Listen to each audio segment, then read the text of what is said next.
Hi, I'm Darryn Farrugia and welcome.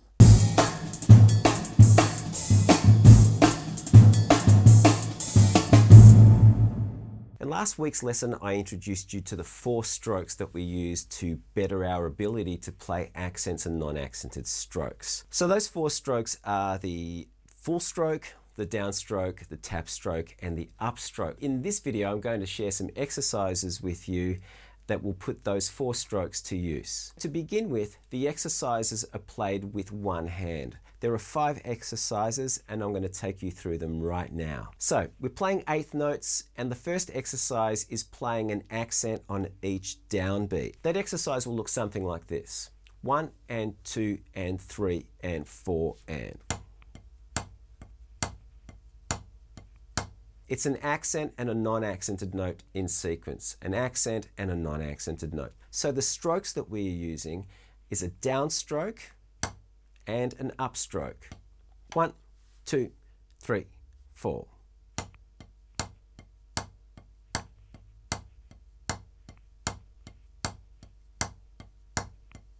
Now in last week's video, I mentioned that what we're trying to do here is restrict the amount of rebound that we get from the downstroke. Once that tip of the stick has hit the pad, we can control how much rebound we get. So here's a key point. The height of the non-accented stroke is determined by the amount of rebound that we get from the downstroke. If I play a downstroke and my height rebounds to here, then that's the height of my tap stroke or my upstroke. So the volume of the non-accented stroke is determined by how much rebound we get from the downstroke. In this case, I'm aiming for a rebound of about 4 or 5 centimeters, a couple of inches, and that's generally the volume that I would aim for if I was playing ghost strokes within a groove, and we're going to get to that in next week's video. So here's that sequence again.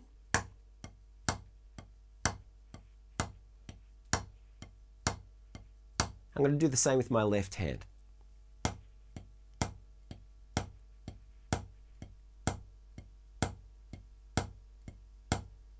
The next grouping is a grouping of 3 notes. It is 1 accent followed by 2 non-accents. I'm counting this in 3/4. 1 and 2 and 3 and 1 and 2 and 3 and.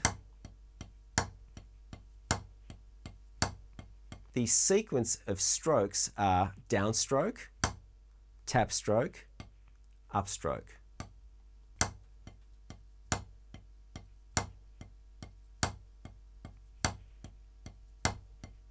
Same for the left hand.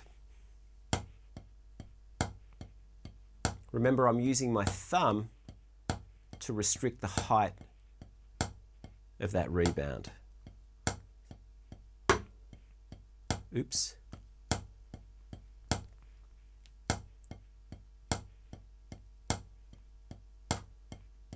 You can see how much influence the thumb has over the stick when you play traditional grip.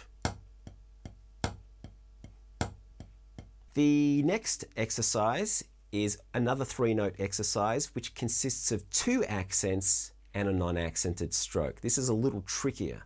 The first accent is a full stroke, second accent is a downstroke, third note, which is a non-accent, is an upstroke.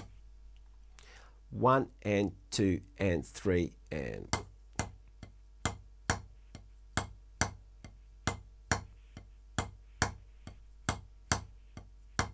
So the key here is making sure that you allow that first accent to rebound back to its point of origin. That's the full stroke. That's an important stroke to be able to nail in this exercise. Let's do the same thing with the left hand.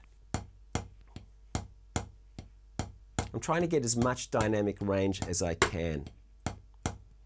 There needs to be a very clear difference between what is an accent and what is a non-accent.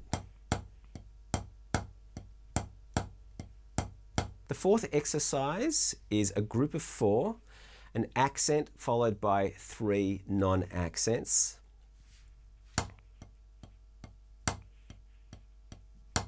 So what we have here is a downstroke, 2 tap strokes, and an upstroke.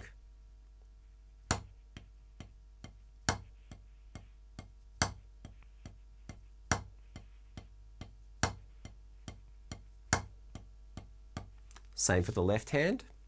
3 and 4 and.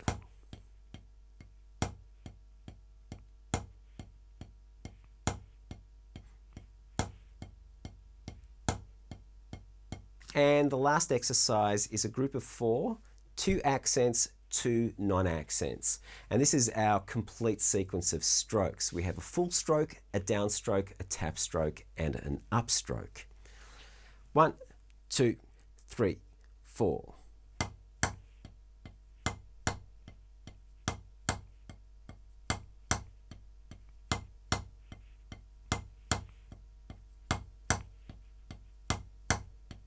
And same for the left hand.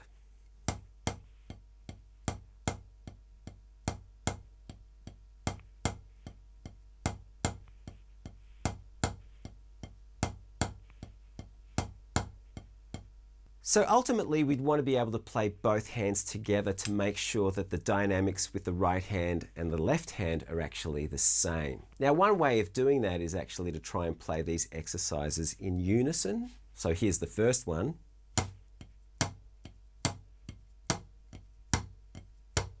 But I like the method of interlacing both hands in a 16th note form so that we're playing a single stroke roll. Let me explain.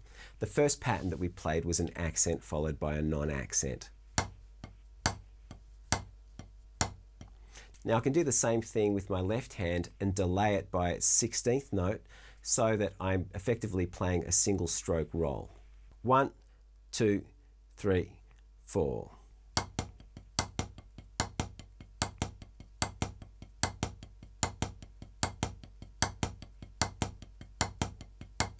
The next pattern is in 3/4. This was an accent followed by 2 non-accents.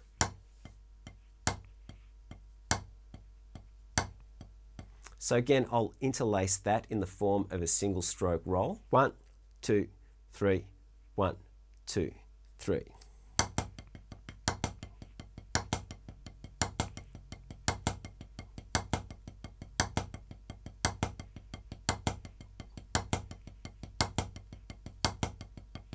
The next one-handed stroke sequence is another group of 3. It's 2 accents followed by a non-accent, so it's a full stroke, a downstroke, and an upstroke. 1 and 2 and 3 and.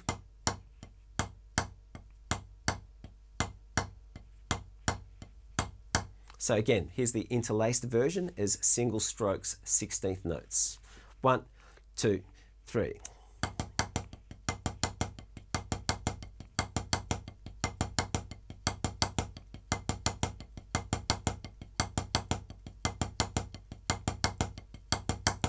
The next sequence is a 4-note grouping, an accent followed by 3 non-accents, a downstroke, 2 tap strokes, and an upstroke. 1 and 2 and 3 and 4 and.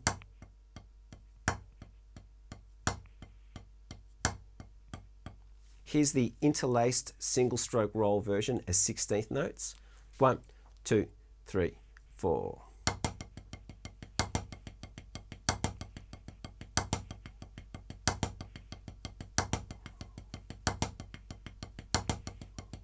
And then finally, we have another 4-note grouping which consists of 2 accents and 2 non-accents.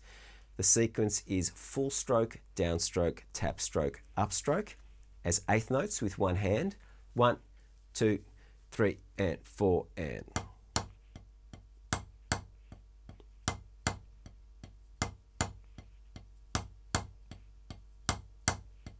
And here's the interlaced version as 16th notes, single stroke roll. 1, 2, 3, 4.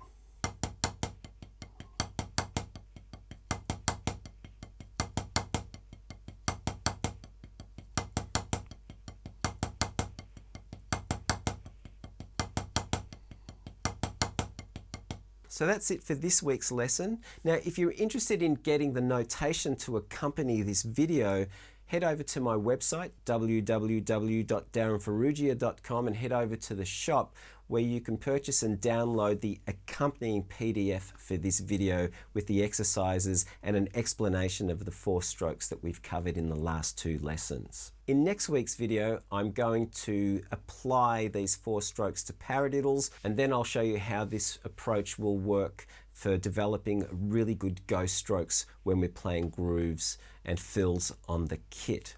So I hope you enjoyed this video. If you liked it, please hit the like button. If you haven't done so already, subscribe. Getting close to 1,000. That's a huge milestone for me, and I wanted to do that before the 1-year anniversary of my first video. So subscribe, thank you. And finally, hit the notification bell so that you know when I've uploaded a video, which is every week. So up until next week, have fun practicing. Get these dynamics going. These are fantastic strokes. These are just going to make you a better player and a more dynamic player. Trust me. And see you soon. Bye.